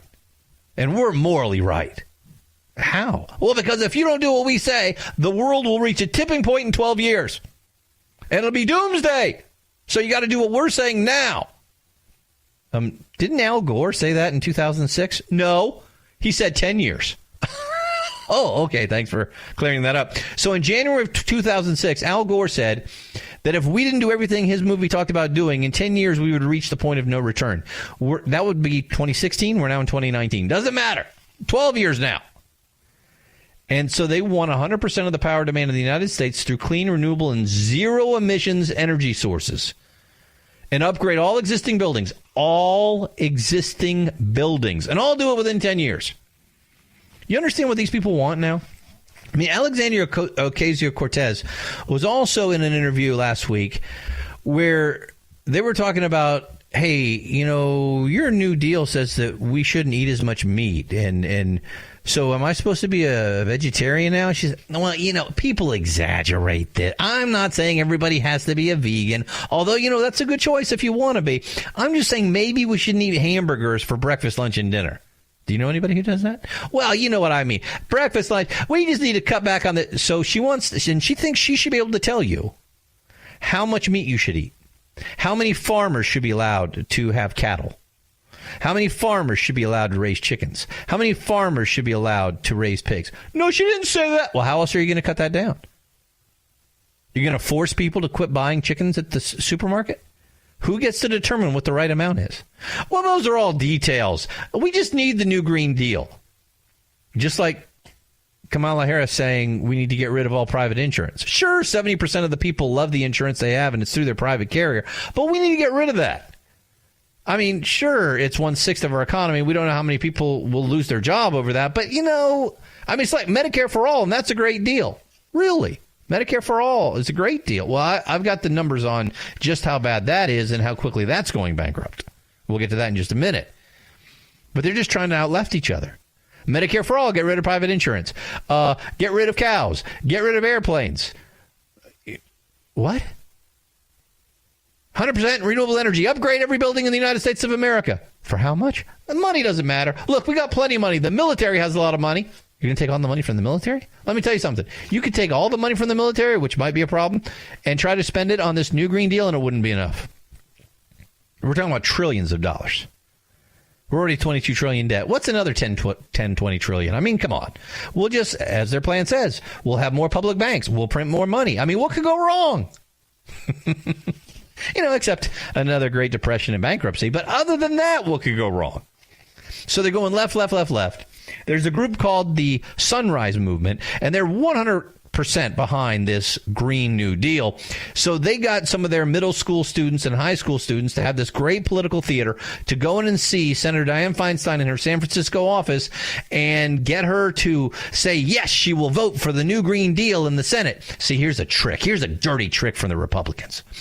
Senator Mitch McConnell is going to make people actually vote on this new Green Deal that Senator Markey, Democrat, and Representative Ocasio-Cortez are pushing. They're going to make people actually vote on it. I mean, that's sabotage. What do you mean it's sabotage? Well, they're not ready to vote on it. Well, then why did they create the bill? Well, it's a non-binding resolution. So why did you create it if it's not ready to go and ready to be voted on? And shouldn't you be proud to vote for it if you're for it? So they got all these kids to come in for political theater to ask Senator Diane Feinstein to vote for this, actually demand she vote for it, and to let them read her a letter they wrote. So this group filmed their entire interaction with the senator, edited it heavily to make Senator Diane Feinstein look as bad as she possibly could, and put it up on social media. So I'm going to let you hear it. I'm going to throw in some of my comments over the top, but we're going to go through it and then we'll break it down. Here is the meeting between the students, the Sunrise Movement, and Senator Diane Feinstein. Go. We're gonna go in and share this letter, and we're gonna do it all together. Yeah. Share it in front of Feinstein. We're asking her to vote yes on the Green New Deal. We are trying to ask you to vote yes on the Green New Deal. Please. Okay, I'll tell you what. We have our own Green New Deal. Some scientists have said that we have 12 years to turn this around. Well, it's not going to get turned around in 10 years. What we can do, Senator, if this doesn't get turned around in 10 years, you're looking at the faces of the people who are going to be living with these consequences. The government is supposed to be for the people and by the people and all for the people. You know what's interesting about this group is I've been doing this for 30 years. Oh, no. I know what I'm doing. She knows what she's doing. Here and you say it has to be my way or the highway. I don't respond to that. These are children, Senator. I just ran. I was elected by almost 1 million vote plurality. And I know what I'm doing. Oh, my goodness. Maybe people should listen a little bit. I hear what you're saying, but we're the people who voted you. You're supposed to listen to us. That's your, How old are you? job. How old I'm are 16. You? I can't you didn't vote for me. Well, no, she didn't. It doesn't matter. We're the ones who's going to be impacted. Something. It doesn't matter. We're going to be the ones who are impacted. I understand that. I have 7 grandchildren. I understand it very well. Senator, the cost of not taking this action is far higher than the cost of what the Green New Deal will be. And there is enormous popularity for this bill around the whole country. And we're asking you to be brave and do this for us and for your grandchildren. Get enough for everyone. I'm trying to do the best I can, which was to write a responsible resolution. Any plan that doesn't take bold, transformative action is not going to be what we need. Bold action. You know better than I do. So I think one day you should run for the Senate. Great, and then you do it your way. But by that time, in the meantime, there's going to be a big problem. I just won a big election. Oh, man, so much to go through there. So much. But they edited that to show she was talking down to the kids. She was talking down to the adults. I know what I'm doing. It sounded like I know what I'm doing. I'm smarter than you. I'm better than you. Shut up and sit down and listen to me because you guys don't know what you're talking about. I mean, that just didn't sound good. And you know what? I actually agree with Senator Diane Feinstein that so-called new Green Deal is not going to work. It would not turn things around as they claim that it would. I don't believe that it needs to be turned around the way they say it does anyway, but it wouldn't. It would cost way too much money. It's not going to get to the Senate, thank God. But I don't have any sympathy for Senator Diane Feinstein at all, and I'll tell you why. This is the kind of stuff that Democrats have been doing to Republicans for decades. Well, they'll bring in some children. They'll say that if we don't do this now, these children will die. These children won't have the future that you have. These children, they're not going to be able to make it through the next generation if we don't do everything that we say to do right now. And that means if you don't vote for this bill, you don't care about these children. Do you want these children to die? That's the kind of political theater Democrats have been doing to Republicans for decades. And now it's being done to Senator Diane Feinstein, and I have zero sympathy because that's exactly what they're doing to her. And they're filming it, and they're putting it up on Facebook, and they're putting it up on Twitter, and they're putting it up on Instagram.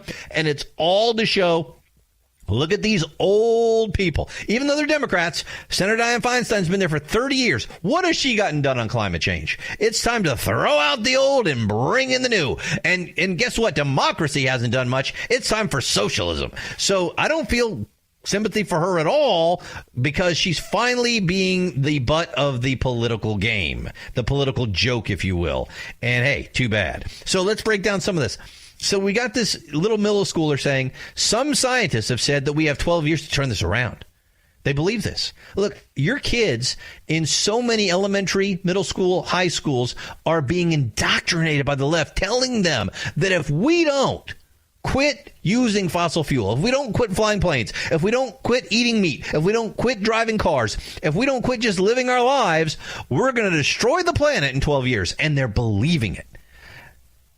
Now, as Dennis Prager put in his piece the other day, most liberals don't really believe it, because if they really believed it, they wouldn't be buying beachfront property with a 30-year mortgage right now, because obviously that's not a very good investment, and yet they still do. But hey, that's because they don't really believe it. But these kids believe it. They really believe it. Think about this. Think about how these kids must be living a horrible life. They must be scared to death every night. They think in 12 years the world's going to end. Now, it doesn't matter that the world's been warmer than it has been now. What do you mean? No, it hasn't. Really? Then why are there streets in England named after grapes that you make wine with? Because they used to have vineyards in England that you would make wine with that now are in France because the weather got colder. It used to be warmer. Now the weather's gotten warmer, colder, warmer, colder, warmer. In the 70s, we were afraid of global cooling. Now we're afraid of global warming. I'm not denying that the world has warmed. I'm simply saying, how much of it is man? And if we do everything that the so-called climate scientists tell us we should do and spend all the money they're telling us we should spend, even they say we could maybe decrease the increase by a half a degree. That's the answer? How many jobs? How much money? How much will that harm everything else, all the good we could do with that money? But if you're Diane Feinstein, you can't say that. All right, let me get you some of what Alexandria Ocasio-Cortez said about that and break this down a little bit more in just a second. My name's Greg Knapp. I'm in for Chad Benson on The Chad Benson Show.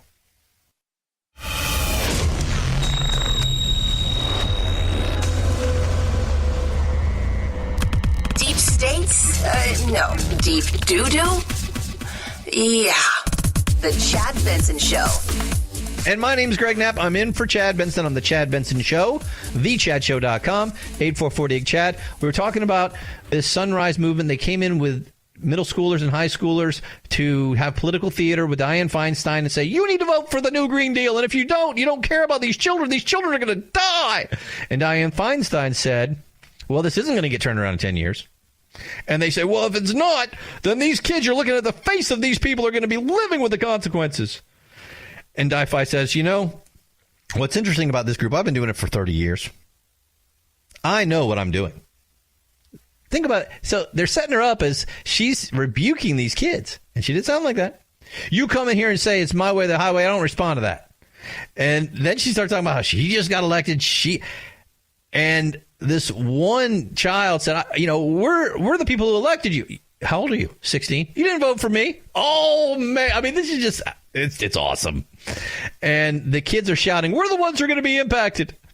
And she tries to explain, I know that, but this thing isn't going to work, and there's no way to pay for it.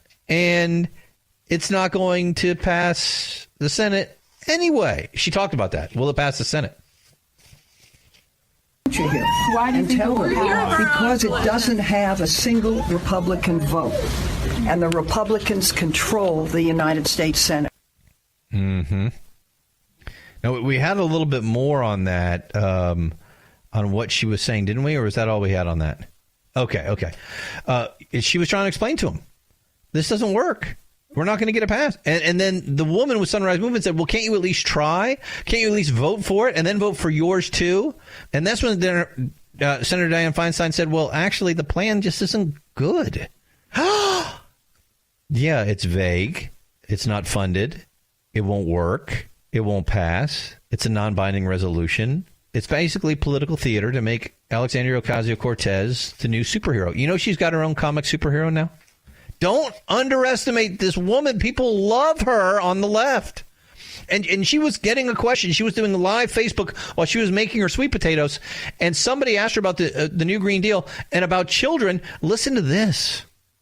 Our planet is going to face disaster if we don't turn this ship around. Mm-hmm. And so it's basically like there's scientific consensus that the lives of children are going to be very difficult.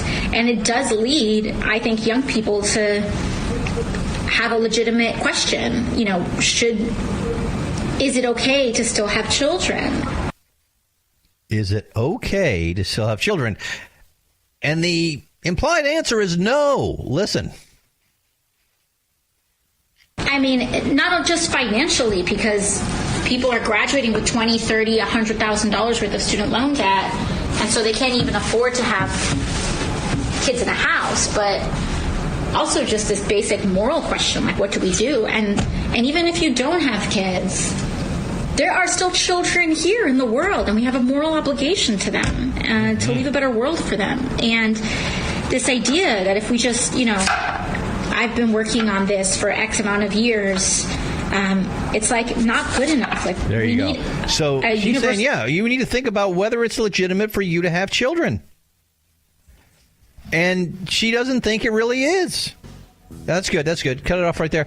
And that, if we don't do this, if we don't turn this around, it's going to kill us. Does she really believe that? I guess she does. Do you? And what's the answer? And by the way, has that answer worked anywhere else? Wait till you hear about Bernie and Medicare for All and more. Hang tight. My name's Greg Knapp, in for Chad Benson Show. The Chad Benson Show.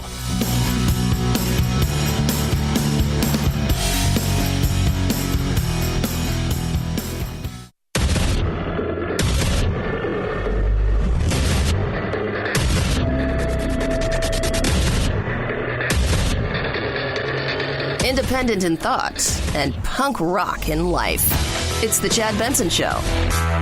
My name's Greg Knapp. I'm in for Chad Benson on the Chad Benson Show. You can jump in at thechadshow.com, 844-DIG-CHAD. We're talking about Diane Feinstein getting ambushed by these Sunrise Movement people that brought in middle schoolers and high schoolers. And I love it because it's about time she had a taste of the medicine of the left. That is, we're going to make these kids our political pawns, and if you don't vote the way we want to, it's not just because you have a different opinion, it's because you're morally inferior to us and you don't care about children and you want them to die. And so I know it sounds hilarious, but that's what they do. And so part of what they did was they brought in this huge scroll that the children had written a letter on, and they didn't want to leave until Diane Feinstein would let these kids read their letter. Listen to this. That's what you want. Can they read this to you, though? Yeah, I can read it. Before they read it, I do read. Just taking a stand and not voting present, not saying present when you are asked what you believe on the future of the most catastrophic event that's facing our species. You have a chance to say yes, knowing that you won't pass the Senate. But as a leader, Why can't you try? I may. I don't know. I may vote present. If you vote yes, it is much, much, much different than saying present. Yes. Oh, I understand all that. And that is what they're asking. So if they can just have a voice to read that out to you, and then sit with that opportunity, knowing Look, that they know I have it's a group of people that's come from a long place away to come in. They have decades of life they hope to still have in your leadership. That doesn't work with me. Thank you. Okay. They wanted to read it. They wanted her to sit there. You just sit there, Senator Feinstein, and you let these children read you the letter. And they're going to read it out to you because they have a voice. And you need to hear their voice. And then you need to just sit with it and think on it. And she's like, I can read. No, you don't understand. And her little aide's trying to get him to move along. I'm sorry, I have no sympathy. I agree with her that the new Green Deal is ridiculous, won't work, costs too much, is non-binding, won't get through the Senate. She's right on all that, but I still have no sympathy to her because this is what the left does all the time. And normally they're doing it to Republicans. So, yeah, welcome to the party, Di-Fi. How do you like it? Well, there's more that they want on the far left. Liz Cheney, Wyoming rep, Dick Cheney's daughter, of course, calling out Senator Kamala Harris on her socialist ideas. Now, Kamala Harris, I'm not a socialist, I'm a Democrat. Well, it sure sounds like socialism when you want to take away private insurance and tell health care from Washington, D.C. But Cheney said this at a Republican event Saturday. Let's never forget the fundamental fraud that's at the heart of socialism. Every time you see Kamala Harris's campaign slogan, for the people, I want you to remember what her real agenda is. Taking power from the people to give it to the government. Well, what does she mean? How about this? You're eating too much meat. They're going to take away your freedom to choose what you eat. Hey, you're flying around the country too much. They're going to take away your decision on how much you fly. Hey, you're using way too much gasoline in your car. They're going to take away your decision of what you drive. Hey, we need to get rid of private insurance, Medicare for all. They're going to take away your decision of which doctor and hospital to go to. But don't worry. It's for you. It's for the people. Hey, if you make a certain amount of money, we're going to make your tax bill 70%. They get to determine how much you get to make. But remember, it's for the people. And that's just for starters. And that's what she's talking about. Cheney reminded them about her call to eliminate the private health insurance market, Kamala Harris's, and create a government-run system. By the way, study after study showed that would be about $32 trillion in just the first 10 years, and the cost would go up from there. So Cheney says, look, you can't be for the people if you're trying to take more of their hard-earned money in taxes and give it to the government. You can't be for the people if you're going to try to take away their power to make their own health care decisions and give that power to the government. You can't be for the people if you believe government knows best. And think about that. If they're saying we get to decide all these things for you, yes, they believe government knows better than you. They're the elite. You're the masses. Sit down, shut up, be quiet. Just like Diane Feinstein was telling those kids. You know what? I've been doing this a long time. I think I know better than you. Yep. What to eat, what car to drive, where you can fly, what doctor, what hospital, where to go to school, how many kids should you have? I mean, Alexandria Cortez is getting close to that. Is it really morally right to bring kids into this world with the way climate change is?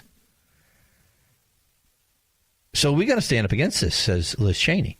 It's up to us to stand up for the ideas of private enterprise, personal freedom, individual responsibility. The idea is to bring out the best in our country, hold back the worst in our government. That's what the Constitution is. It's to hold back the government. People like Barack Obama hated that. He wanted it to empower the government. Liz Cheney goes on, it's for you and me to fight for the fundamental miracle and principle at the heart of our founding, that our rights come from God, not from the federal government, that the job of our government is protect and defend our rights as they are enshrined in our Constitution, that our government works for us, not the other way around. Yeah, maybe we should remember that. No, Medicare for all will be great. Okay, here's the thing, and the Democrats want this really, really, really, really badly. Medicare is very popular. Look, I've helped people get their Medicare plans. Independent insurance agent I've been. And it's very popular because it is a great deal for people in it right now. The average person that lives, 20 years on Medicare, they're going to get more out of it than they paid in. And if you get the Medicare supplements, man, that's an even better deal, man. For a few $1,000s a year, you can have the best care on the planet and you don't pay any extra. You have a set amount every month that you're going to pay, and the rest is taken care of. It's a pretty good deal. I mean, what's not to like? But that's part of why Medicare is going bankrupt. Look, nobody wants to hear it. Nobody wants to hear the cost of this because people want to say, I paid into this all my life. You're right, but not enough. Not nearly enough. And the other thing is, it's not really socialized medicine. It's quasi-socialized medicine. See, what it is it's still private insurance companies that are doing it. And still private doctors and private hospitals for the most part. But the regulations on Medicare determine what you're reimbursed for. Medicare will pay this amount for this policy, for this procedure, this amount for this lab test, this amount for this x-ray, this amount for this medicine, and on and on. And so the private insurance company and the private doctor and the private hospital has to decide, is it worth it to us to take this? Some doctors say yes, some say no. Some hospitals say yes, some say no. So since it's quasi-socialized, there's still enough private stuff out there to keep the healthcare system moving so we have research and development, we have the best doctors, we have the best new drugs, we have the best new surgical procedures, because we still have this incentive to do it, this profit incentive. And well, we shouldn't make money on medicine. Well, that's the way you make enough. That profit motive is why you have so much research and development. Well, shouldn't you just do it because you love people? Well, yeah, that'd be great. And then I'll slide down my rainbow into my pot of gold and eat Skittles with a giraffe. But in real life, you need a profit motive to get the best out of people. Let me ask you this. If you want to be a doctor and you know you're going to have to go to college for the regular 4 years, then another 4 years to med school, then your internship, then your specialization. And so maybe 12, 13, 14, 15 years of college before you finally become a doctor. And then they say, well, profit really shouldn't be your motive. We're going to pay you $60,000 a year. Do you want to be a doctor now? I thought it had nothing to do with money. See, I want my doctor highly compensated. I want him feeling pretty good about the money he's making. I don't want him worried about making his rent payment. I want him feeling pretty good that he's being compensated because he's a smart guy or she's a smart woman who knows her stuff and is going to really take care of me and save my life or the life of my children. But that's going to go away if you go the way of national medicine. But then we get to the actual money part of it. Oh, man, this is good stuff by Peter Sutterman. He wrote a little piece saying, forget paying for Medicare for all. We can't pay for the Medicare we have. Multiple estimates putting the cost of Medicare for all, the kind of thing Bernie Sanders wants. Oh, by the way, Medicare for all, even in Vermont, doesn't work. They're going away from Bernie Sanders' tax policies and from his health policies because it's bankrupting the state and people are moving out. But otherwise, great plan. So multiple estimates put the cost of Medicare for all at around $32 trillion for 10 years. So how would you pay for it, right? Well, even if you have to more than double individual and corporate income tax rates right now. Think that's going to work? But look at what's happening right now. This week, the Medicare actuaries released a new report. Sorry, it was just last week. Projecting that over the next decade, national health spending will grow 0.8% faster than the economy every year. Health spending as a percentage of our economy set to grow from 17.9% last year to 19.4% by 2027. Nearly a fifth of our economy by then. Now, that's for public and private payers, but the government-run programs are the largest drivers of the growth. The biggest one, Medicare. Over the next decade, Medicare spending expected to go up 7.4% a year. Spending on Medicaid up 5.5% a year. Spending on private health insurance, that's still going up, but only at 4.7% a year. So Medicare and Medicaid are the main drivers of this.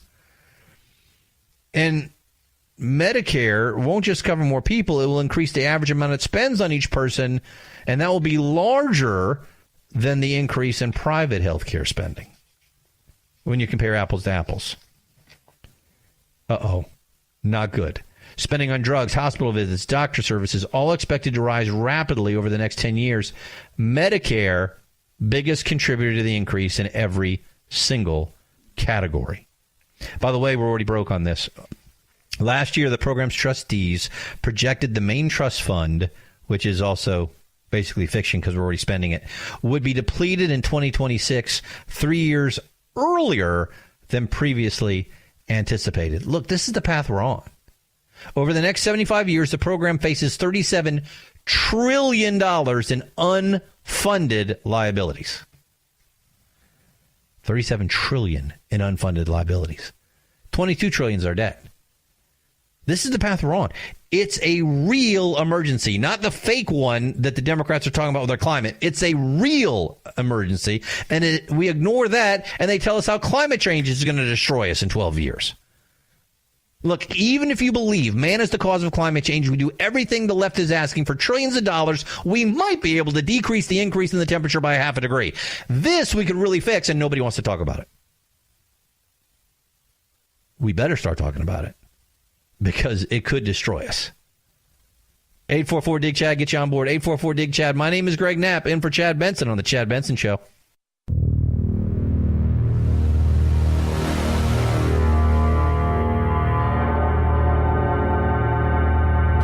Take a fake news break. Check out the really important news of the day at our website, ChadBensonShow.com. Once there, click on Chad's free podcast and get real. The Chad Benson Show, where truth and the American way live. Print free. Hey, how you doing? My name's Greg Knapp. I'm in for Chad Benson on the Chad Benson Show. You can jump in at thechadshow.com, and you can call us at 844-DIG-CHAD, 844-DIG-CHAD. I saw this in the New York Post, and this was kind of crazy to me. And, Phil, if you want to jump in, feel free on this, because it's about dating, okay? Not a marriage prenup, but a dating prenup. And not in the way that you would say, if we break up, you get this and I get this, but a dating prenup in this way. Here are the things you do that I hate. If you do these things, we're going to break up. It's a dating contract. And it also stipulates the things I like to do that you're going to let me do, and the things you like to do that I'm going to let you do, and we're going to spell it all out, because they say, relationships are messy and contracts clear things up. So let me give you, for instance, here it is from the New York Post. When Trish Barillas and Charlie Sandlin are at risk of getting on their nerves. For example, if he's chewing loudly, or protesting her girls' night out, or trashing her new favorite hip-hop song, she can shut it down in a word. I just say contract, and we kind of return to a natural calm state, says the 40-year-old life coach. Barillas and Sandlin, who've been together for a year and a half, they're now engaged, have a relationship contract, a smartly designed 22-item pact, enumerating their desires and pet peeves. Break the terms, they'll have to take a good, hard look at their courtship. All right, so let me just ask you, you're starting to date somebody, and, you're trying to get the romance going. I mean, what says romance more than a contract?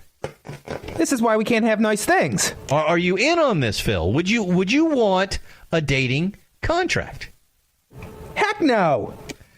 I mean, part of it sounds really good to me. Because when I was dating before I got married, part of the reason you date is to filter through the people who annoy you and try and get to the person who doesn't annoy you as much. I mean, everybody annoys everybody, right? Or at least the one who annoys you the least. Exactly. Somebody who annoys you at a level that's just kind of minimal, and everything's... I hope my wife's not listening to this. I mean, no, when Ann and I were going out, when you're going out, nothing annoys you at first. You love each other so much that you overlook all the things that are going to annoy you later, right? So at that point, you don't even need a contract. You wouldn't need the contract until the person starts to annoy you. Let me tell you, if somebody's annoying you the second you're dating, then move on to somebody else, right? Yeah. Wouldn't that be the smart thing to do? It reminds me of the Seinfeld. One of the things that I thought was hilarious about Seinfeld was what Seinfeld would give up a girl for. Right? It was like every other episode, he quit dating someone because she's a soft talker. She's a close talker. She has man hands. There was something wrong with every one of these women that you're thinking, man, this guy's never going to get married. And, it's because I guess they were all too old. Oh, sorry. Yes, 2 shows nightly. And I'm thinking, man, we're really going off the rails if we've got to have dating contracts. Control-loving New York couples jumping on board with prenups for dating. They lay out everything from sex goals to off-limits fighting strategies to non-negotiable personal quirks. So maybe it's just the whole thing that, you want what you want. It's what this says to me is we're even more selfish than I thought we were. That you've got to have a contract to get your demands met because there's no way you're going to get it any other way. And it shows why marriage doesn't work very well, because anybody who's married understands that marriage is not about being selfish. Marriage is about loving somebody so much that you care more about them than you care about you. And if you really believe that, then your marriage is going to work. I don't think these are going to work. All right. And, hey, let me give you something good. Something good. Ocho Cinco back in the news. Chad Johnson, you remember him. Well, he's got a big Twitter following. So last Friday, he tweeted out, hey, how's everybody's Friday going so far? And one of his followers, Chris, tweeted this back. Facing eviction, but it's Friday, so... And they put a little angel up. So Chad Johnson, Ocho Cinco, responds, eviction? Show me the notice, I'll take care of it. And he did. No. Yeah. So Chris, shows it to him. Ocho Cinco takes care of his eviction notice, and Chris says, what? Chris said, man, that is awesome. He said he was $1,500 that he needed to pay it off, and Ocho Cinco takes care of it. And so he tweets out, "God is our refuge and strength. I owe this man my life." Ocho Cinco says, "Tell your landlord next time we fall behind on rent to play me in FIFA for the balance." Evidently, he's a big FIFA fan, and he likes to play that online. Dude, that's just nice. Thank you, Chad Ocho Cinco. Johnson. Hey, I hope you have a great rest of your day and night. My name is Greg Knapp, in for Chad Benson. This is The Chad Benson Show. This is The Chad Benson Show.